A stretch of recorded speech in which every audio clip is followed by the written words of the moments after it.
2005 के दौरान एक फॉर्चून कुकी नाम की कंपनी ने एक स्कीम निकाली कि अपने पैकेजिंग में एक लॉटरी का टिकट डाल देते हैं, बहुत बिकेगी क्योंकि लॉटरी के टिकट भी बहुत बिकते हैं। और इसी के साथ साथ इनसे एक गलती ये हो गई कि इन्होंने विनिंग लॉटरी का जो नंबर था वो पहले ही जारी कर दिया था कि भैया इस नंबर को लॉटरी लगेगी, तो ये नंबर अगर आपका निकला तो आप वो विनर होंगे और आपको मिल जाएंगे $25 मिलियन, जो कि एक विनिंग प्राइस था, जैकपॉट था बेसिकली। लेकिन हुआ ये कि 110 से भी ज़्यादा लोगों ने कहा कि हम जीते हैं, क्योंकि उन्होंने टिकट के साथ में कुछ फ्रॉड कर दिया था और उन्होंने अपना ही टिकट बना दिया कि भैया ये नंबर मेरे पास है, मुझे पैसे दो। तो हुआ ये कि एक पूरी इन्वेस्टिगेशन चली थी इसके बाद में कि आखिर जीता कौन है असल में। अगर आप में से किसी से भी पूछा जाए कि इस दुनिया के अंदर सबसे ज़्यादा बारिश कहाँ पर होती है, वेटेस्ट प्लेस कौन सा है, तो आप कह दोगे कि भैया मेघालय के अंदर जो मौसिनराम जगह है वहाँ पर सबसे ज़्यादा बारिश होती है, वो दुनिया का वेटेस्ट प्लेस है। और इसी के साथ साथ इसके बाद में आता है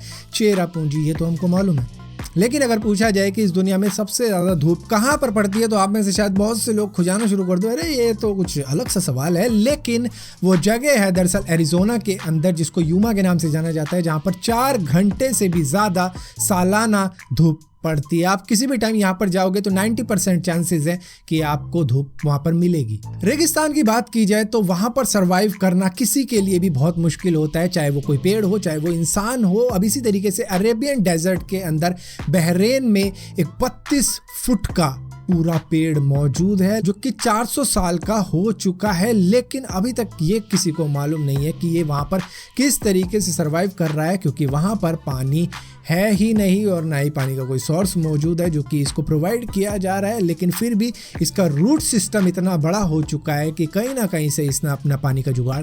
कर लिया है। ईस्ट एशिया के अंदर एक जंगली जानवर पाया जाता है जिसको रकून के नाम से भी जाना जाता है, लेकिन एक इसी तरीके का रकून डॉग भी होता है जो कि लगता रकून की तरह है लेकिन होता वो डॉग है। आपको ये बात जानकर हैरानी हो जाएगी कि माइक्रोसॉफ्ट ने एक बार स्कूल में पढ़ने वाले बच्चे को सू कर दिया था, क्योंकि उसका नाम था माइक्रो। अब उसके नाम की स्पेलिंग कुछ इस तरीके की थी और इसी के साथ साथ सू इस वजह से किया गया था क्योंकि उसने एक वेबसाइट क्रिएट करी थी जिसका नाम था microsoft.com। लेकिन बोलने में microsoft.com है, लेकिन ये वो वाली माइक्रोसॉफ्ट नहीं होगी क्योंकि स्पेलिंग कुछ इस तरीके की थी, क्योंकि इसने ये डोमेन अपने पार्ट टाइम वेब डिज़ाइनिंग के लिए बनाया था कि लोगों की वेब डिज़ाइनिंग किया करूँगा, इससे कुछ बिजनेस बढ़ेगा मेरा। लेकिन ऐसा नहीं होने दिया माइक्रोसॉफ्ट ने। उन्होंने कहा ये डोमेन हमारे डोमेन से मैच करता है बोलने पर, तो ये नहीं हो सकता, इसको तुम्हें बदलना पड़ेगा। लेकिन यहाँ पर जब कोर्ट में केस गया तो सेटलमेंट कुछ इस तरीके से हुई कि उस बच्चे को इन्होंने Xbox गिफ्ट कर दिया कि ले Xbox ले ले, गेम वेम खेल,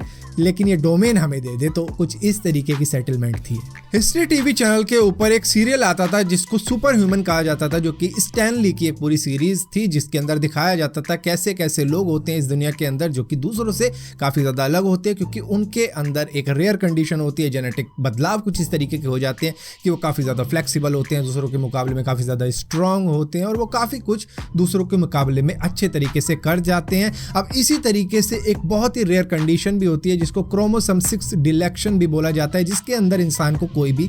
पेन नहीं होगा। मतलब इसमें अगर उसके ऊपर पूरी की पूरी बिल्डिंग गिर जाए, कार एक्सीडेंट हो जाए, उसको बिल्कुल भी पेन होता नहीं है, जो कि कईयों के साथ में हुआ है। और ना ही उनको भूख लगती है, ना ही उनकी बॉडी एग्जॉशन में जाती है जो कि उनको फील हो जाए, मतलब होगा भी तो उनको फील नहीं होगा, ना ही उनको डिहाइड्रेशन फील होता है, जिसकी वजह से ये जो कंडीशन होती है ये उनके लिए काफ़ी ज़्यादा दिक्कत देने वाले भी बन जाती है, जिसकी वजह से उनको एक टाइमिंग सेट करनी पड़ती है कि इतने बजे खाना है, इतने बजे पीना है, क्योंकि उनको तो कुछ फील होने वाला नहीं है। इस दुनिया के अंदर आप किसी भी देश में चले जाओ, उनके कुछ अपने ट्रेडिशन होते हैं जिसको वो फॉलो भी करते हैं। जिस तरीके से आयरलैंड के अंदर एक ट्रेडिशन होता है क्रिसमस की रात को, जिसको 12 पब्स ऑफ क्रिसमस भी कहा जाता है, जिसके अंदर लोग पब्स के अंदर जाते हैं, लेकिन 12 पब्स के अंदर। और इस दिन पब्स की लिमिट सेट होती है करीबन 30 मिनट, लेकिन इसमें भी कुछ रूल्स होते हैं जो उनको 12 पब्स में जाना होता है। पहले पब के अंदर वो राइट हैंड से बियर नहीं पिएंगे, दूसरे पब के अंदर वो किसी को भी पॉइंट नहीं करेंगे कि मतलब उसको देखो, इसको देखो,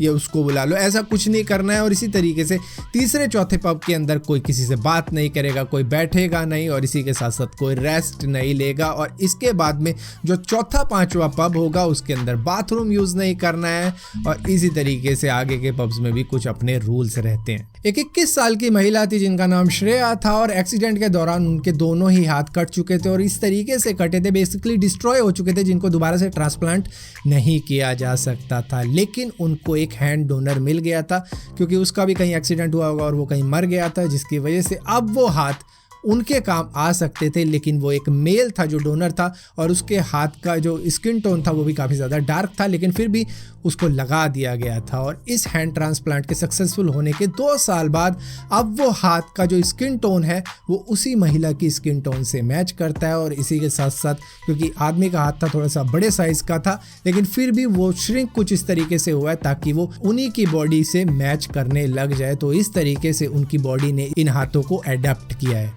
जैसा कि आपको मालूम है, अब कोरोना वायरस की वजह से अब देश विदेश में घूमना बिल्कुल बंद सा ही हो चुका है, और अब आप कहीं सोचो भी कहीं जाने की तो आप खुद भी नहीं जा सकते, इतना डर लगता है इस वायरस की वजह से। लेकिन अगर इस सिचुएशन से थोड़ा सा पीछे चले जाएं तो एक ट्रैवल कंपनी ऐसी भी थी जो पैक अप गो नाम से हुआ करती थी, जो कि आपको किसी भी मिस्टीरियस डेस्टिनेशन पे भेज दिया करती थी। मतलब आपको पता ही नहीं होगा ये आपको कहाँ भेजने वाले हैं, कुछ इस तरीके का पैकेज दिया करते थे ये। बस आपको अपना बजट बताना होता था, वीकेंड बताने होते थे कि मैं इस वीकेंड पे जाने वाला हूं, या फिर दिन बताने होते थे कि मैं इस दिन जाऊंगा, जिसके बाद में आपको फ्लाइट का टिकट और आपकी होटल की बुकिंग कर दिया करते थे, जिसके बाद में आप वहां पर घूमने जाया करते थे। मतलब आपको टिकट से पहले तो मालूम ही नहीं होता था कि आप कहाँ पे जा रहे हो, तो आपको एक नई डेस्टिनेशन देखने का मौका मिल जाया करता था और एक सरप्राइज भी रहता था। अब इसी तरीके से मैंने भी सोचा कि चलो हम भी बुक कर लेते हैं। 100 रुपए डाले अपना बजट, तो इन्होंने DTC का पास पकड़ा के कह दिया घूम ले जाओ घूमने। सो फिलहाल के लिए अमेजिंग रैंडम फैक्ट्स की इस वीडियो में इतना ही था। अगर वीडियो आपको पसंद आती हो तो इस वीडियो को लाइक जरूर करना, शेयर जरूर करना, और इसी तरीके से अगर इसी टाइप की और भी वीडियो देखना चाहते हो तो इस चैनल को सब्सक्राइब जरूर करना, और सब्सक्राइब किया